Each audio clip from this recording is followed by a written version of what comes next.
Emails from your server, so Yes. Let's see how this is wholesome. Here we go. Awesome new manager breaks cycle with homeless guy outside. Okay. My old manager was a real working for the weekend type and never went out of their way for us or the customers no matter what. We had a homeless guy who camped out in our back alley because a lot of heat comes off a vent back there. One of the most difficult things about her was that she'd always make us toss him out because he was visible to customers from the main entrance. She's gone and we have a new manager now. Her first week, one of the employees said, "Hey, that guy's back." And the new manager said, "Is this guy here often?" And we told her the whole story. She asked what our interactions with him had been like, and we told her perfectly pleasant considering the circumstances. She walks out, shakes the guy's hand, and offers him a dishwashing job on a trial basis. She had one of the bus boys help him get cleaned up and put him right to work. He knocked it out of the park, made good on his money, and got staff dinner. She told him he was welcome to come back to work any night of the week, and if he was consistent, she'd see about getting him hired. That was 2 weeks ago, and he started on a permanent basis today. And an edit to add, I can't believe how this post is blown up. I just showed it to him, and he was honestly a bit freaked out by the whole thing, but touched by the incredible support and personal stories people shared.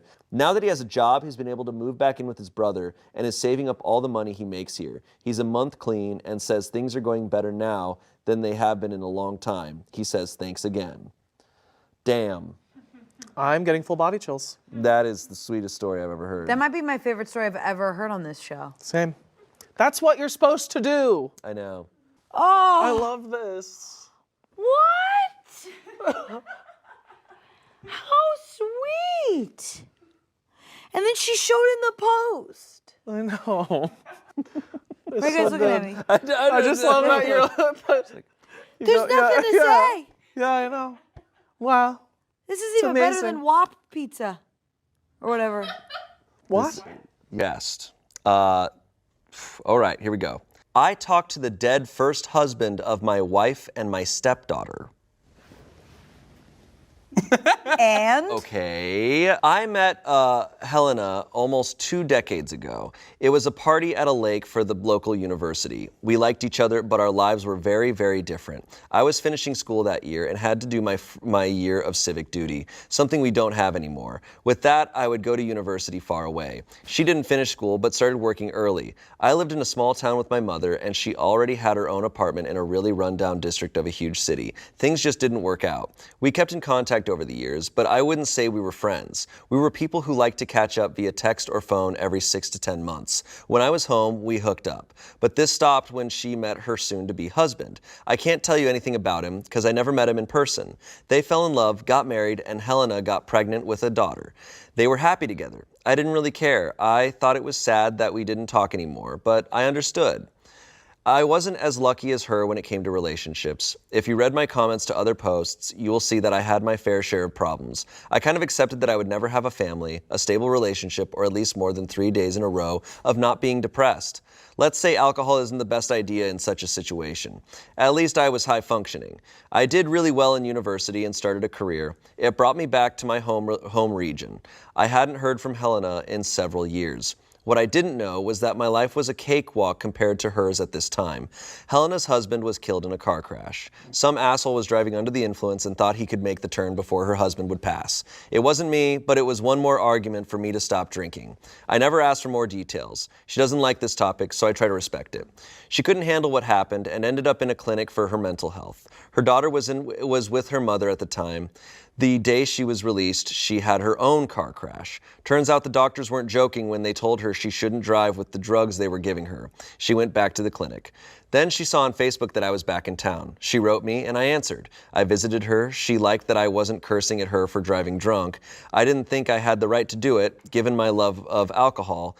I won't bore you with the details of how it proceeded. We married and built a house together. Her daughter didn't like me at first, but we bonded the second I bought a PS5. She is a gamer. We jokingly say the gamer gene comes from me. Neither her mom nor her dad liked it, but my wife has gotten really good at pretending though. But I returned the favor by pretending I like horses. My stepdaughter, Leah, calls me by my first name. I like it. From what I heard, she had an amazing dad, and I never wanted to be a father. I don't think I would be a good one. I told her that I don't wish to replace her dad. She refused to believe me until one day when I told her that I would need the PS5 the whole evening, and she would need to use her PS4 in her room to play Minecraft with her friends. She said something along the lines of, good parents would share the console. I reminded her that I'm not her parent. She started laughing. Her mom hates me for that, because she needs to be the one setting all the rules. I understand that some of you probably think I should help Helena and not just be the everything goes stepdad, but Leah accepts me and she feels at home in our house. Her mom continues to do an amazing job raising her. I think I do best by respecting her and demanding respect when it comes to my stuff. Leah knows she can ask me for advice, and I am far better in helping with her homework than her mother. Every year, they visit Leah's father's grave on the day the accident happened. At first, I asked her if she wanted me out of the house for the day, because I can understand they need the hours for themselves. On the third year, they asked me to drive them. I waited in the car. We went to the restaurant afterwards. It was very silent. I had no idea what to talk about. The thing is, I am incredibly happy. I was gifted with a family that I love. I had given up on believing I could ever have this. I really had. But I feel incredible guilt. A good man had to die for my happiness. So once every 3 months, I visit his grave on my own and talk to him. They don't know this, and I have no intention of telling them. I thank him, and I tell him about his wife and his daughter, and his parents, if I happen to know something about them. They have trouble with me. They are cordial, but I can see it in their faces when I drop my daughter off or come and get her. It shouldn't be me who does it, and nothing will ever change that. Today is the day they will visit him, after they're out of work/school. I think I will visit him the next day and tell him about this post. Tell him that other people knew he existed and that he did an amazing job. Thanks, dear reader, for reading until here. I hope it wasn't too weird. I'm not sure if I will answer any questions. Writing about me feeling guilty because of his death already feels really hard. Wow. Yeah, that got me. Wait, I thought he had a conversation. I was waiting for. No, so what he's saying I was waiting for a dead interaction. I was I know, too. I know. Too. I thought this was going to be like a haunting. No, he goes privately. Yeah. Yeah. And nothing. Wow, the movie trailer really, really tells you the movie's different than the movie. teaser line. I was very uncertain. I was like, I think these are wholesome, but what is this? I was like, get Yeah. ready for him to tell him That was something. like that was 2015 YouTube titling Yes. strategy. Yeah. That was pretty good. Wow. That is so sweet. What a Wow. very just complex and deep relationship. You know, just how that whole thing was based off of, and just like everything that this guy is like feeling in terms of like, I mean, the relationship means a lot to him. That this all kind of came to be. Yeah. Also, it contains one of my favorite lines. We bonded as soon as they knew I bought a PS5. That was my favorite. That was really. A PS5 can mend most relationships. Put that right on the box. Sony, your stepdaughter will think you're cool. So these comments here, someone said, all these damn onions all over the place. Yeah. You know. Totally. Someone said, from what you described about that man, he must be at peace to know that his wife and his daughter are in safe hands and loved the way they deserve to be. Cheers, mate. You're a good man, and you deserve this happiness for the effort you've put into yourself. I was going to say, what a lovely kind of like tale of thinking that you are at your lowest and deserving of nothing, and yet life turns around and says, hey, you can grow from this. Here's some seeds, plant them, and do the right thing to watch them grow. I like you. It was just really nice because like I feel like, I mean, I definitely know that there are those human moments where you're just like, damn, am I like worthy of being forgiven and growing from this? And it feels like he just is acknowledging so much that this family used to be a part of somebody else, or not belong, but used to have another person, and he is now. He's not taking the place of somebody, but it feels like he is always acknowledging the other person that used to be there. Well, because there's love, but I think what this shows is like the ultimate respect. It's respect, Which is so important, and he really respects them to the point where even if they don't know about it, he respects them. Yeah. And I think that's so cool. It is very, and I don't know if he knows how singular that can be in a person. Like what a trait, what a virtue that is on its own. Well, especially considering so many stories we read on this show are about dads and stepdads who are garbage. And so to read someone whose heart is so in the right place is so nice. And everything else there, just in regards to that relationship that he has with the daughter, I feel like that is all parts of the growing pains of coming into a family that's already been created. And just good for grief. Like grief on behalf of both his partner and the daughter. Like I think so much of it is like not being in denial that something happened, right? And like holding space for that. Whether they want to do that or not. Like you just, Yeah. One last comment here. I'm a widow in my 30s. We knew my husband was dying for 2 years due to cancer. Towards the end, one night he woke me crying, begging me to promise him that I would find someone to love/remarry because the thought of me spending the rest of my life sad and alone was tearing him apart. He couldn't bear to think of my life ending with his. It's been less than a year now since he's passed, and I can't imagine ever being ready to do so. But the point of my comment is to tell you your presence has been a gift to your wife and daughter. He wouldn't have wanted them to suffer alone. You honor him by loving and caring for them because he cannot. Yeah, this is gonna destroy me because I can only imagine feeling that way and just like how big of a move that is to have to tell somebody that, and you want them to be happy. This is fucking crazy that fucking idiots are on Reddit doing doing stupid shit. Okay. And then, no. On a site where idiots are on Reddit doing stupid shit, there's also this. Yeah. I know. Reddit has. Man, I've taken a break for a while, but I would scroll Reddit for a while, and I mean, the problem is you'd read this, followed up by something that infuriates you, followed up by something that's like a dumb meme. It's not, the human brain should not be processing. The brain chemistry shifts. My brain is like, what has happened on this day? Thank you for giving me this curated Reddit experience. Yes, we're giving you all the best parts of it. I feel like there's nothing else to say on that one. Here we go. Okay. So this is gonna be a doozy. This is gonna be a lot. Am I the asshole for being very harsh? It's a 36-year-old woman. My son, who's 14, has been acting out a lot. I'm trying to give him appropriate consequences, etc., but his father/my ex just undoes everything I try to implement. My ex, a 36-year-old man, doesn't care if our son does anything as long as it doesn't affect his athletic abilities, and it's created a cool dad and evil mom dynamic. Anyways, I had a mini vacation planned for the weekend. I have a family-owned house in this beach town, and my son and stepdaughters love going down there. The thing is, I got a call from a friend saying that her daughter is a mess because of my son. He asked the poor girl out, and when she said yes, he laughed at her and said some really cruel things. I was horrified. I asked him about it, and he rolled his eyes and told me that it was just a joke. When I tried telling him that these jokes hurt, he told me I was being ridiculous and that his dad and stepmom would think it's funny. He then said that he wishes I was as cool as his stepmom.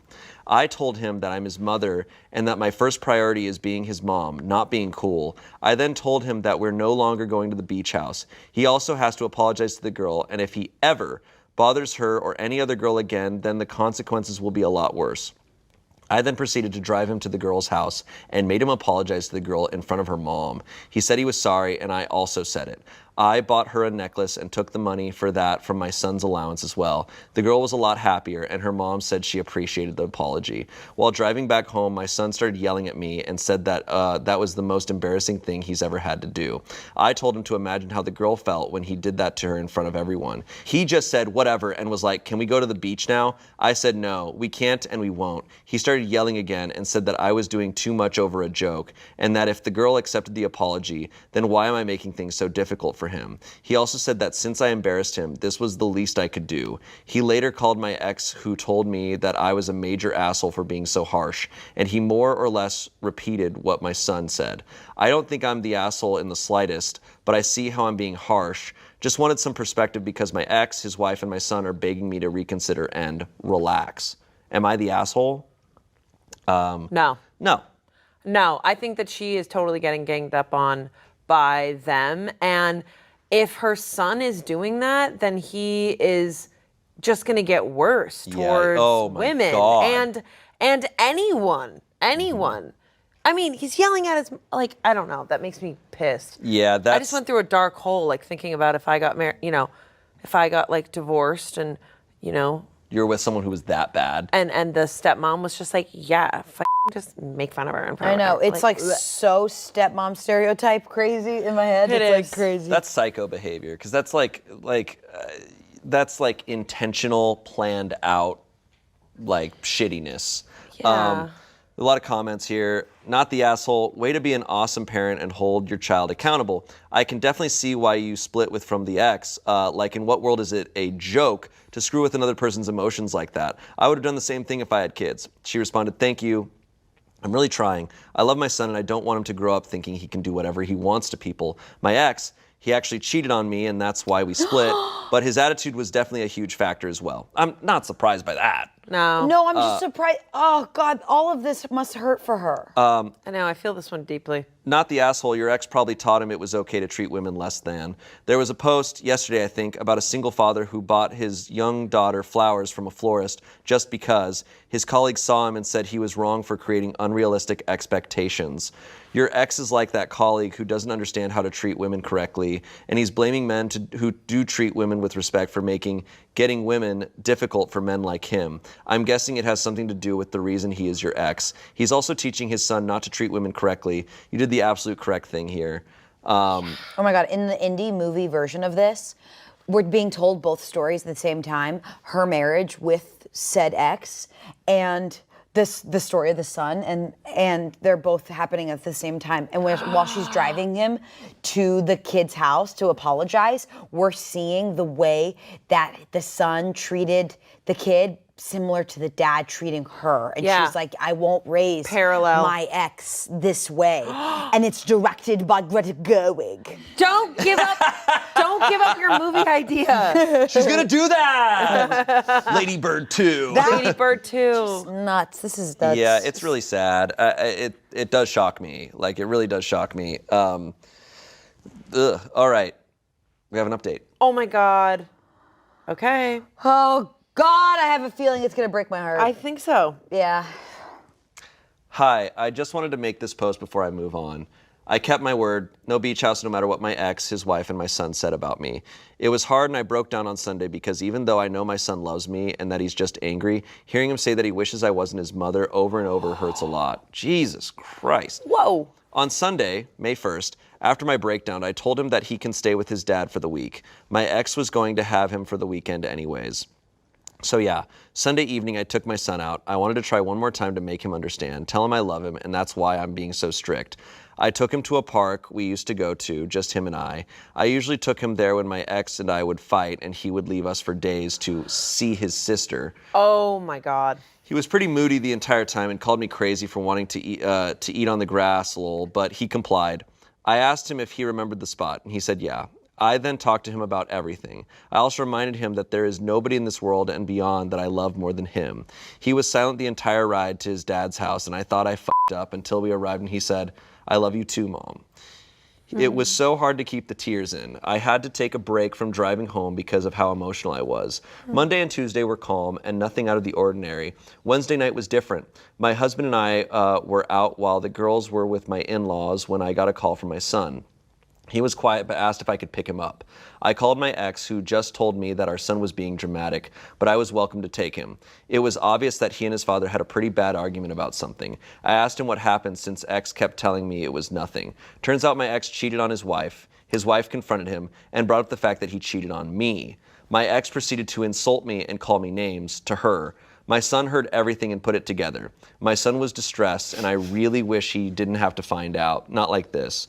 When we got home, my son collapsed in my arms and kept saying he was really sorry for everything. I managed to calm him down, and he fell asleep on the couch. I was stuck with him in the most uncomfortable position all night, but all I cared about at that moment was my son.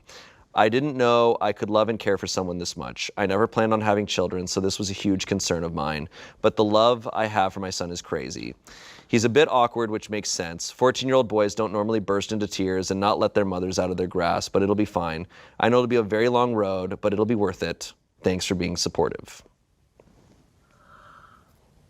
I'm so deep in this one right now. Yeah, I was not expecting that ending. I thought it was gonna get worse. Thought the son was gonna like kill someone. That makes me want to cry. I thought he was gonna cheat on everyone at school. What? That's your indie movie talking.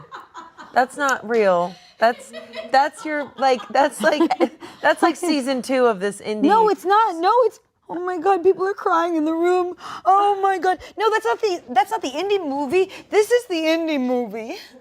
Oh, Anne. No, I'm thinking I'm doing too much Reddit stories because I was blowing it out of the water. I was like, what's the worst version? But it's so unbelievably sweet because it's like if she didn't have that talk with him, he wouldn't have understood that she was actually just trying to teach him morals. And what He had to learn the hard way, oh, this is what you were trying to teach me, Yeah, and what she was trying to teach him wasn't cool, right? And what the other household stood for, the cool thing, wore off, and he got to see it, literally. Well, it was a facade. Yeah, He was like, oh, this is a facade. This is all That fake. his dad was just cheating and didn't respect women. And also by proxy doesn't care about his son. Really, Yeah, it shows- calling him dramatic, calling people crazy. being like, Again, projecting. Yeah. I mean, his dad must be in a lot of pain. That's Yeah. what I'm thinking. Oh my gosh. The dad's a piece of shit. And also, I guess the stepmom knew that the dad cheated on her and then was shocked when he cheated on her as well. It's yeah, I mean, Well, you can see a pattern pattern. there. But that's what's so crazy about cheating and deception, lying, and all this stuff. It's just that there's a scary generational part where it's you grow up watching people Sure. lie or you don't, and you see how that is navigated in the home, and that's touchy and hard. Mm-hmm. And the way that mother handled it was fucking badass. She Yeah. pushed past her pride and her pain and just said what she felt, which was I love you. This is what's important. And I don't think if she did that, I think that he would have felt really alone and not called her. I think she opened up the door for him to be vulnerable. Well, she showed she cared so much. She cares about him, but she's Yeah. really trying to communicate with him. And she's that's what I mean, how it's it works for all ages. Like stopping him at school from doing that is stopping the habit from it becoming that's what I mean. And her having that talk and making him do that really uncomfortable thing probably stopped that uncomfortable feeling and making that a comfortable thing that his dad probably started young. You know what I mean? It's just Yeah, I mean, at 14, hopefully he will not turn out like his dad. because of that really influential part. Yeah. I was so deep into that. Of course, make him sit on the grass. And have that moment that he'll remember for the rest of his life where your mom is I want you to know that doesn't feel good. Yeah. Right. And I want you to remember how awful it felt when we drove all the way back and you apologized. Yeah. Yeah. And because the dad has no empathy. Yeah. Doesn't ever do that. Because no one took the time No. to feel like that. Because she felt awful when she did that. And it's kind of what I talked about earlier. If you don't reconcile, if you don't look inward and deal with these things that you do kind of lose your soul more Yes. and more. And you pass it on. Yeah. And you teach that Generations. behavior of no empathy. It's really sad, and it's probably a very lonely life, frankly, that dad is living. To just not care about anyone, that is a loveless life. He's the one who loses in this story. Oh, absolutely. He's gonna end up with nobody. He'll be 70, and there's gonna be nobody in his life. Correct. That's just what happens. And his son is not going to want to go visit him or Yeah. hang out. There was one comment here. Former 14-year-old butthead here, divorced home and all the fun stuff. Great Butthead. job, Mama. I'm 36 now with a 1.5-year-old of my own, 1.5-year-old of my own. My mom fighting my ignorance, bullheadedness, peacocking, and all the other nonsense I put her through has made me a much better man. Boy, did we have our blowouts. I am so close with her now. Talk with her daily. Send her pictures of her grandson. She recently moved across the country to be closer to us, and I couldn't be happier. I can't say how smooth the rest will be for you, but I have faith you and him will have a stronger bond for all of this. Yeah. Okay, this makes me want to cry. Don't let the dam break. I felt it welling, and now I'm Am I the asshole for not wanting my fiance to dance to a love song dedicated to her late fiance at our wedding? Before we met, my fiance Kayla was engaged to a man she had dated for 3 years, who died in a traffic accident. I had never dated a woman who had had that kind of loss before, so I've been learning as I go, but I've tried to respect that he will always be a part of her story. I accepted her relationship with her late fiancé's parents with open arms. They stayed very close, and by the time we started dating, they were basically like a second set of parents to her. Kayla's real parents and her late fiancé's parents are all amazing people, so I consider myself pretty lucky to have two sets of great in-laws. Our wedding is coming up in May, and Kayla told me that after her father-daughter dance, she would like to have a second dance with her late fiancé's father to the song Vanilla Twilight. She asked me if I was comfortable with that, and since I didn't want to be that guy and say no, I said yes. But really, it makes me uncomfortable that she would be dancing to a love song dedicated to another man at our wedding. I am happy to make space in our lives for his memory. We have a photo of him on our mantle at home, and we make it a point to commemorate his birthday and the anniversary of his death. I feel like I am understanding and supportive when she has bad days, and am 100% fine with having his parents at the wedding because, like I said, we are all a family. But I also feel like our wedding is one day. That should be all about our relationship. Am I the jerk if I ask her to reconsider this dance? What are the best compromises here? That's heavy. Yeah. That's real heavy. I'll say I think what he's doing is really hard to champion for yourself in a space that is not it's not about you in that story in that time of her life. But his wedding is also about him. That's hard. Yeah. That's really It's hard. hard. It's a difficult. It's so tough, and grief is, as we see from these stories, like grief is just so different in every situation.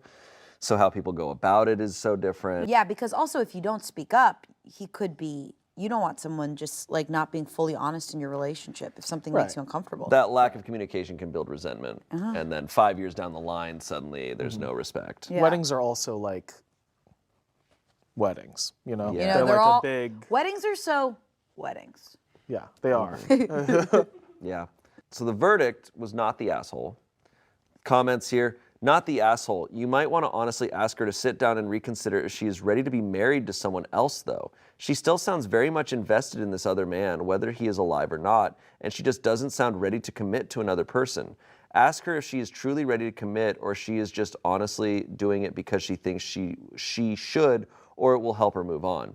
OP responded, I guess it sounds like he is constantly on her mind because I only wrote 2 paragraphs that were wholly focused on this issue. But it has been about 7 years since he died, and I think she has processed her grief in a healthy way and doesn't dwell on it.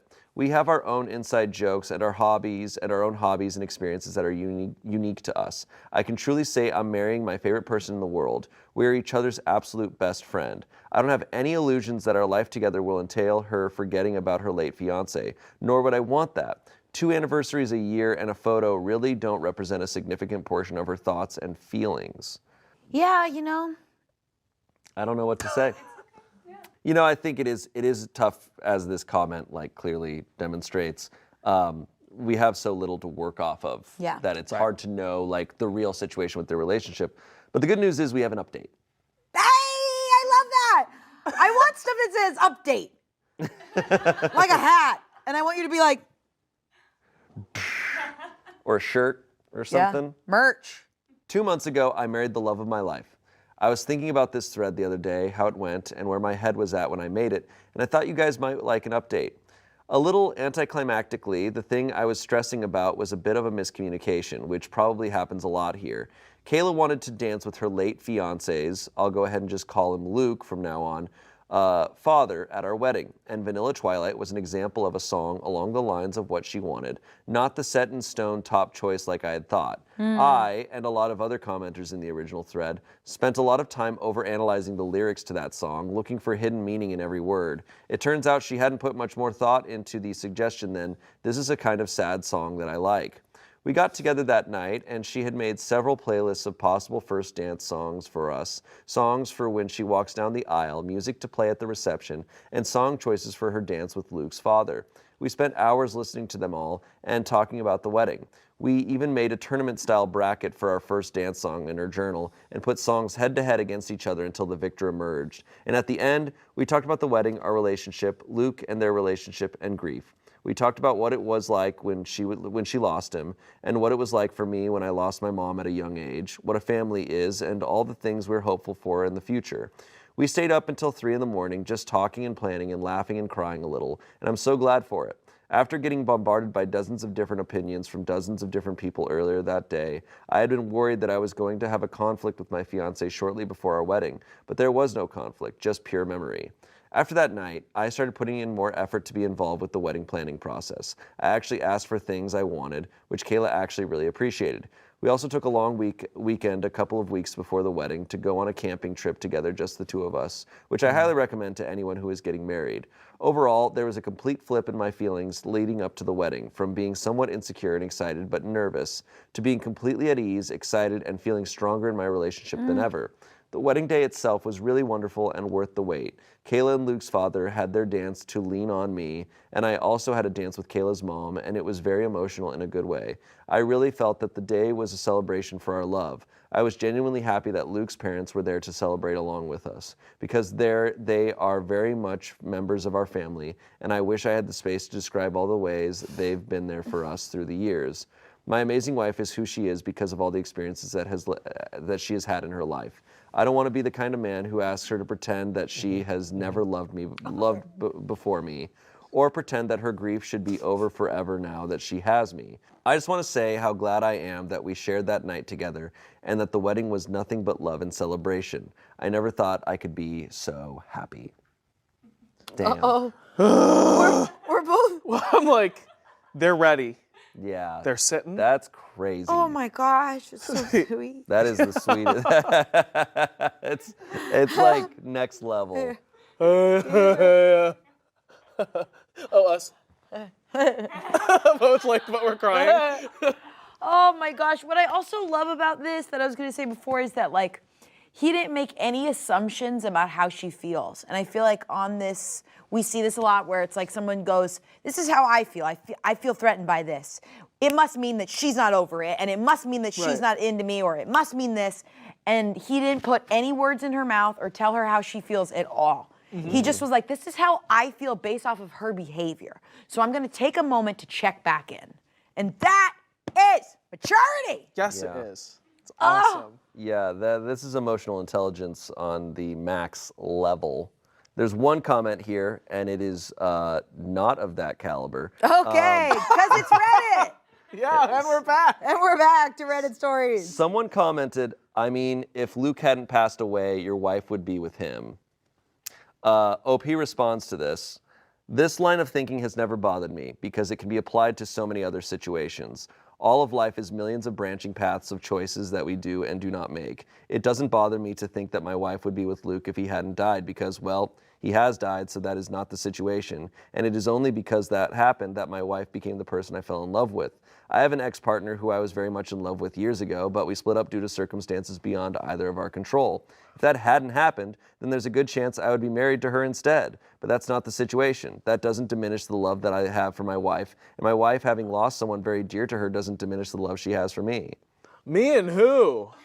That guy makes that comment like, well, you know, your wife would probably be with him. And I see the clouds parting and him with like a golden aura around him, like, yes, but. As OP, I'll say this.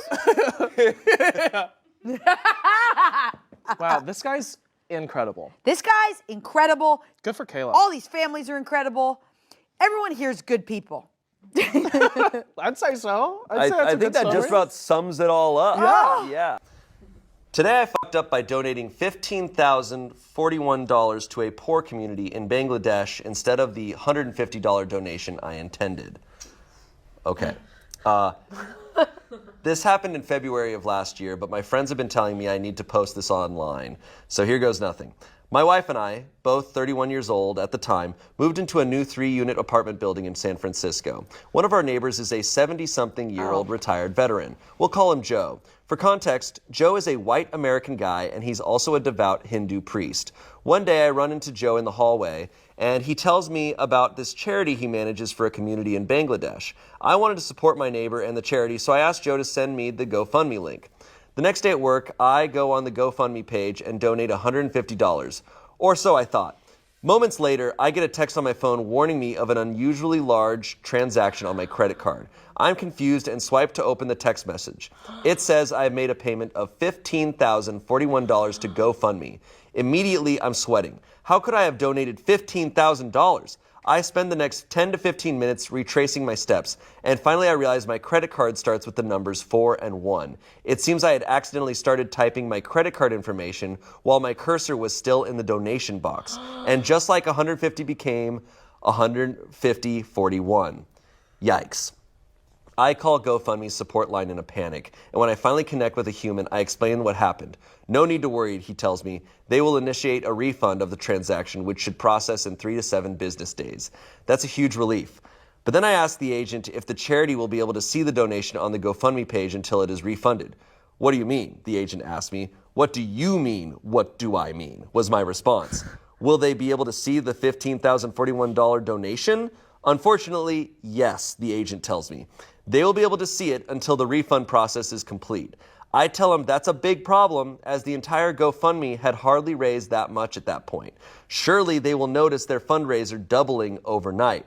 My plan was to knock on Joe's door the following morning to give him the full story, so that he could pass it along to his contacts in Bangladesh.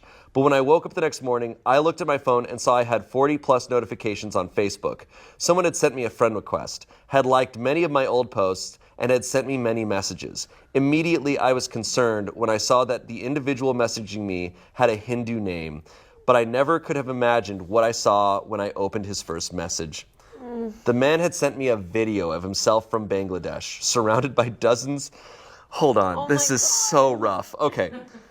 The man had sent me a video of himself from Bangladesh, surrounded by dozens of impoverished and hungry people holding bags of food, thanking me by name, Michael, for my generous donation. A big round of applause for Michael.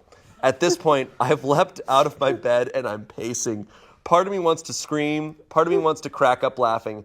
I start swiping through the man's messages, and it is picture after picture after picture of poor Bangladeshis thanking me for my kind donation.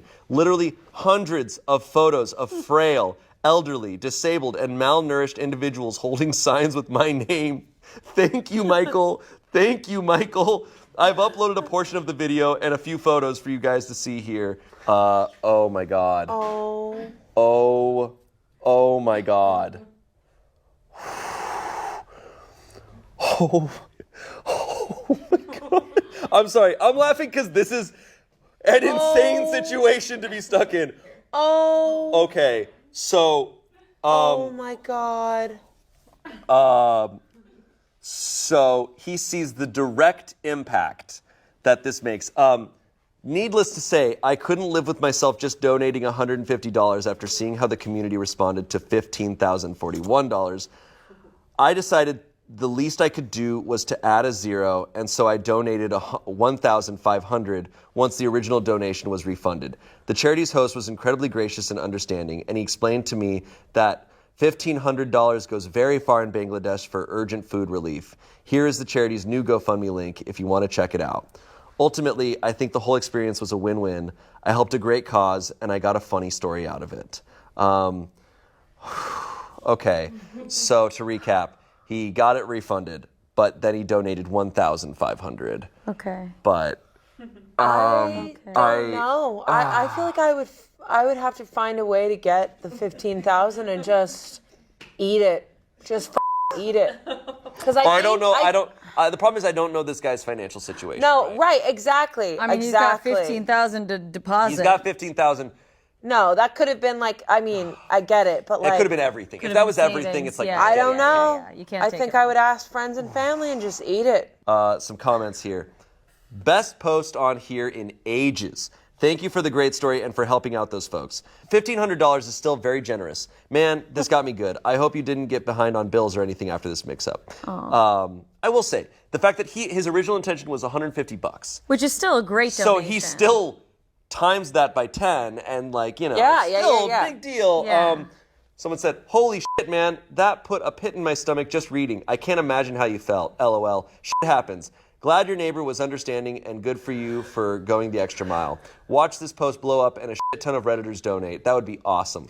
Yes. Someone else said, oh man, what a ride. I'd feel horrible. I hope Reddit comes through and helps. I'll throw in a few bucks and maybe others will too.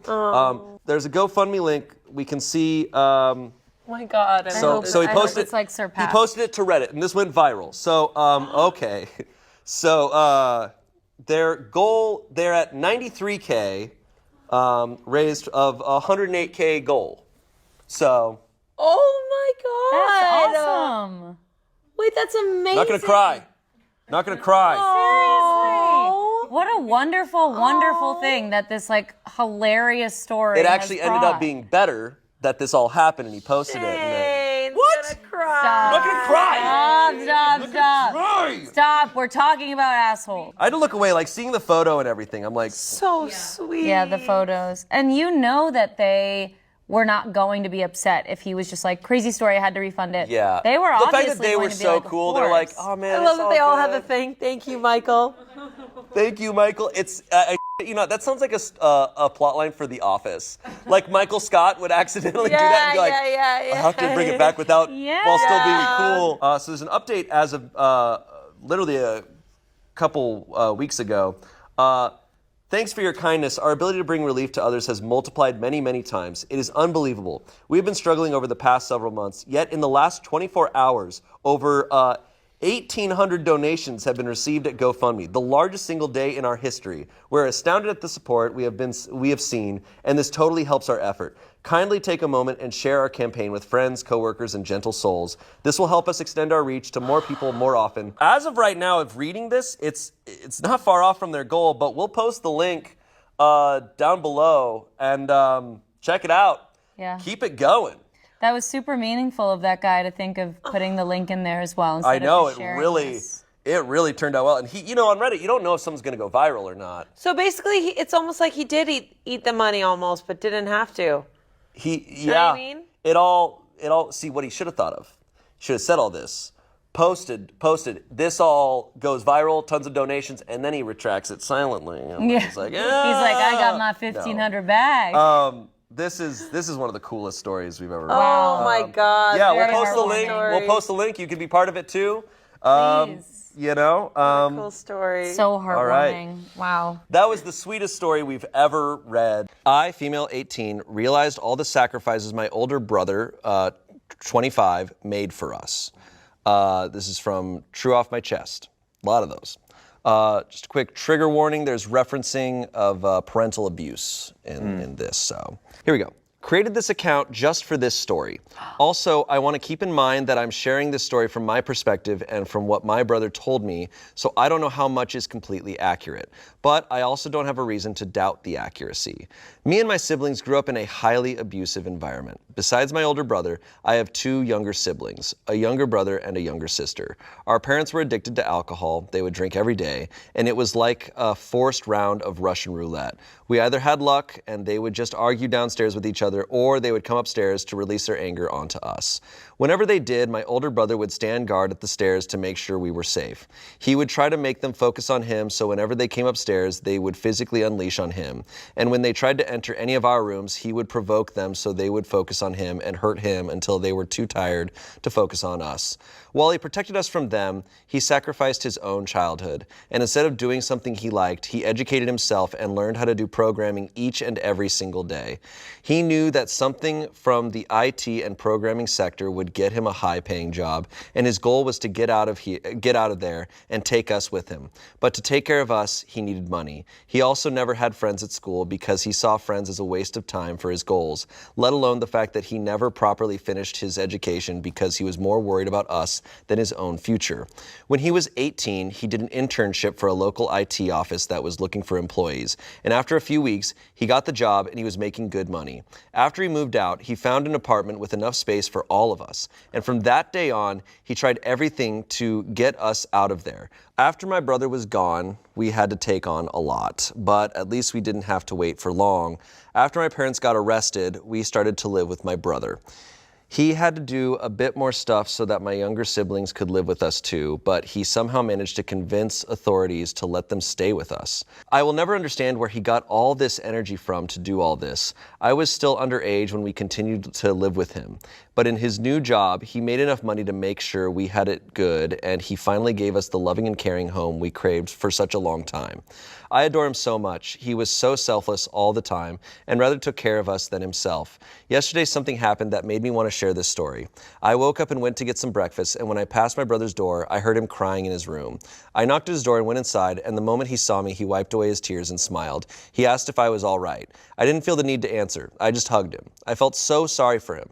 He sacrificed everything so that we were safe. He couldn't hold in his tears any longer, and I told him that he should probably go to therapy because what he went through would be way too much to handle for anyone. I adore him so much, and I will forever be grateful for every sacrifice he made for us. He did not deserve any of the things our parents put him through. We, as a whole, never deserved what our parents put us through. They were supposed to be a safe space for all of us, but instead they were abusers. I will help my brother, and I will make sure he feels loved too. He deserves to have a safe space too. He wants to be ours, so I want to be his. Thank you for reading. Damn. Gosh, dude. Whew. I mean, that is very wholesome. You do see a lot of these kids who have their childhoods taken away from them at such an early age. But God bless him for doing that, and also for him to also get his siblings out, and now his siblings to be there for him. That the ones he truly loved and wanted to protect. He saved his siblings in more ways than one, too, because he saved them physically. But I think he also saved them by being a loving authority figure for them. Yeah, by not so being that they hardened. have something. So he broke the cycle for all of them, which is so cool. That's so true. At least, I don't know all these people, but it sounds most like he broke the- he gave them such a better chance in every way possible. Like to just give them like a light at the end of the tunnel sort of thing. I mean, truly. For both of them. It sounds like a friggin' superhero origin. Yeah. There's a bunch of comments here. Someone said, "Oh my God, somebody cutting onions in here." The same guy from earlier, be like, "All these onions." Somebody needs to get him out of that room of onions. Yeah, man, we got to save that guy. Yeah. Someone said, "Lucky you all are to have that wonderful man as your brother. Let him know how much you appreciate him and love him, but also let him know it wasn't fair and it's okay to have feelings about the position he's been put in. I hope that you are all able to find a therapist that can help you untangle this mess. I'm so sorry you were put in this mess, but incredible that you all got out and are doing well. Hugs to you all." Yeah, I have to imagine that after so many years of having to fight for that, you have a trauma that doesn't leave you as soon as you get to the safe place. Like you're still in this like potential defensive mode for a very long time, and it's hard to break that shell down. So I love that she encouraged him to be like, let's go to therapy, work through this. And I'm grateful that she saw it and sees it and says something, because I feel like with sacrifice, the worst thing that could come if it's not noticed sometimes is bitterness. Yep. Like if it goes on for too long, he can harden and just like kind of just, I don't know, if it's not really noticed or thanked, or I don't know. There is some sacrifice that goes without being noticed, and sometimes it's okay. But I feel like for him to keep living the life he's living, he needs to be able to break down in front of her, and he needs to be able to be taken care of as well. Yeah. It's so important to communicate, because in our own heads, delusion is often used as like a negative way, but like we can get delusional in our own heads of thinking like I'm alone, or thinking, oh, nobody cares about me. And it's just like, no, you're being delusional. You're wrong. You actually have a network. And it's important to really stay in reality with everyone in your life. Yeah, I can imagine that's the good things that can come out of these Reddit stories, because people can put these down here so they can see that they are not alone. Yeah. And I do know people who have dealt with real inter-family struggles and do sacrifices for their siblings, and their siblings do not acknowledge. That's what I was gonna say, is like, especially people who, who are just like, I don't know, been going through it. And and they're just like one thing to the next, one thing to the next. Especially maybe some of the younger kids. They might not see it, they might not notice it. Especially when you're raised by a warrior brother like that, who's just like, oh yeah, my brother's just strong. And I don't know the ages of the younger siblings, but that seems like it might be more her job to tell them the situation that they're in. Yeah. Someone said, your brother is a goddamn superhero. I rarely ever cry while reading a story, but this was fucking awesome to read, and I got a bit misty-eyed, not gonna lie. I say, when you get the chance, pay to take him out for some sort of childish adventure, something that will allow him to live a little of that childhood he missed out on, before he gets too old to actually enjoy it, LOL. OP responded to that saying, I actually thought about doing this. His birthday is in a month, and I thought about giving him a bit of the childhood he never had. So an update. So let's see what happens here. My post is 3 months old, but I thought I might give you an update just in case you're interested. So in the last 3 months, I got a job and started to earn money myself. I wanted to take some weight off his shoulders and take care of the many things so that he doesn't have to. After everything he went through, he deserves a break. And I try to make sure he learns to take care of his mental health, which is still pretty bad after everything that happened. I honestly underestimated how bad it was and still is. I think that this shield he created to protect himself through the years of trauma is now starting to crumble. All the emotions he's held back and all of the pent-up pain is coming up, and emotional breakdowns have been happening quite a bit. He's in therapy, but it will take a while for him to feel better. You see, my younger siblings and I were traumatized too, but at least we were kept safe enough by him so that we could express and let our emotions out. Yeah. He never had that safe space. He had to bottle up everything. It's a good thing that now he has us as his safe space, but I just don't know if it's enough. He is the most important person in our life, and we will always be there for him. We make sure every day that he's loved. I mentioned in the previous post that his birthday was in a month. On that day, we got him a birthday cake and some presents. We celebrated with him. It was wonderful. I know I probably talked too much about him, but I feel so bad that everything that happened to him came from him protecting us. I can't stop feeling guilty, or that I at least should have interfered way earlier. He assured me it's not my fault, and I know that, but it's hard to describe. Imagine you're about to walk across the street and a car is about to hit you because you didn't look both ways, but someone pushes you aside to save you, getting hit themselves. Now this person is permanently injured, and you can't stop feeling guilty, because you know the person probably would have been okay if you had just paid attention earlier. That's how I feel. All I know is that I will be there for him. That's the least I can do. Yeah, and that's all you can do. And I think the metaphor there is tough because you didn't step into that road willingly and without thought. I agree with that. Yeah, it's very natural for one to blame. You were themselves. young. You were young. You're a kid. No kid should have to worry about that. No kid. So I think there's definitely a cycle of blame that happens. And the cool thing about that update, I feel, is just that they are currently working on it. They're currently getting the help, and I think the fact that like those defenses are coming down and that he's able to talk about it is all one can ask for at this time. Yeah. And I think it is going to be a long process. Yeah, because you know where the long-standing issues can come up is if you keep bottling it up, but he can't, and he is accepting the possibility, or is he in therapy? I forget if but it just sounds like this is he's in therapy. Yes. Yeah. So they are doing the best possible things they can do to move forward. Wow. Sibling shit makes me cry. Yeah. And you know, look, bringing up all these other Reddit stories we always read, we often read about siblings who are not there for each other. Right. And that happens a surprising amount. Yeah. And these are siblings who really all stuck together, and it's so cool. Yeah, so sweet.